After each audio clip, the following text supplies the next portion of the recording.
Assalamualaikum, saya Rizali Naufal daripada Politeknik Tun Said Nasir. Hari ini kita orang di Bukit Pasir untuk membuat satu social innovation penghasilan sabun pencuci lantai berasaskan minyak masak terpakai.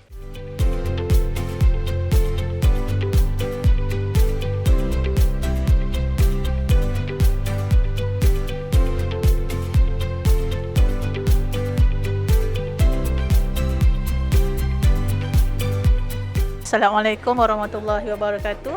Saya Maratun Najihah binti Abu Tahari. Saya selaku pengarah program.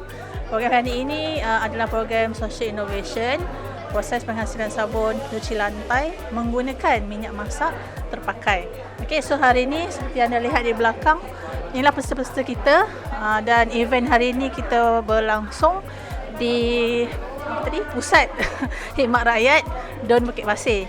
So insyaAllah hari ini lebih kurang 30 orang peserta lah yang join. Ada di kalangan belia, ada juga daripada peserta daripada Kemas. So sekarang kita dah nak hampir siap jugalah. Dah start pukul 9 tadi, sekarang dah sampai pukul 11. So tak lama lagi kita pun nanti kita tunjukkan hasil ya, sabun cuci lantai yang dihasilkan oleh peserta-peserta pada hari ini. So untuk program hari ini kita mengaplikasikanlah minyak masak yang dah dipakai tu, biasa kita buang je kan. So ni kita hasilkan kepada satu bahan yang lebih tinggilah nilainya, iaitu sabun pencuci lantai. So kami harapkan dengan ilmu yang dikongsikan pada hari ini kepada komuniti, kita harapkan mereka boleh jugalah lepas ni membuat sabun pencuci lantai sendiri. Dan kalau ada yang berminat untuk memasarkannya, insyaAllah lah kita akan bantu lagi untuk improvekan lagi sabun tersebut. So kita jumpa lagi, nanti kita tunjukkan hasilnya. Terima kasih.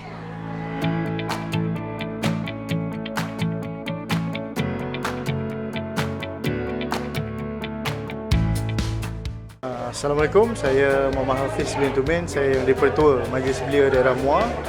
So hari ini kita ada program ni, program Social Innovation di bawah Jabatan Teknologi Kimia dan Makanan di bawah Politeknik Malaysia Tun Said Nasir dengan kerjasama Majlis Belia Daerah Muar dan juga Pejabat Adun kawasan Bukit Pasir. So bagi program ni sangat baiklah dan menarik untuk komuniti dan belia. So selain daripada kita belajar buat sabun pencuci, dan program ini juga mampu untuk menjana ekonomi masyarakat dan belia lah. So semoga program ini dapat diteruskan ke seluruh komuniti di Muar, khususnya kepada belia-belia di Muar. Gorgeous, sangat meriah, banyak ilmu baru yang dipelajari, khususnya pun sangat bermanfaat. Harapnya boleh diteruskanlah dengan kursus-kursus yang lain, dengan produk-produk yang lain, insyaAllah. Seronok, dapat pengalaman baru, so dapat belajar, dapat ilmu baru. Alhamdulillah, bertambah ilmu. Terus je lah, lepas ni kita boleh keluarkan produk kita sendiri. InsyaAllah. Bila ada program macam ni, baru kita simpan. Ni buang. Dah tambah sikit. Okay. Kalau saya lah biasanya, saya minyak yang dah terpakai saya tak simpan lah. Maksudnya saya akan buang lah dekat tanah macam tu.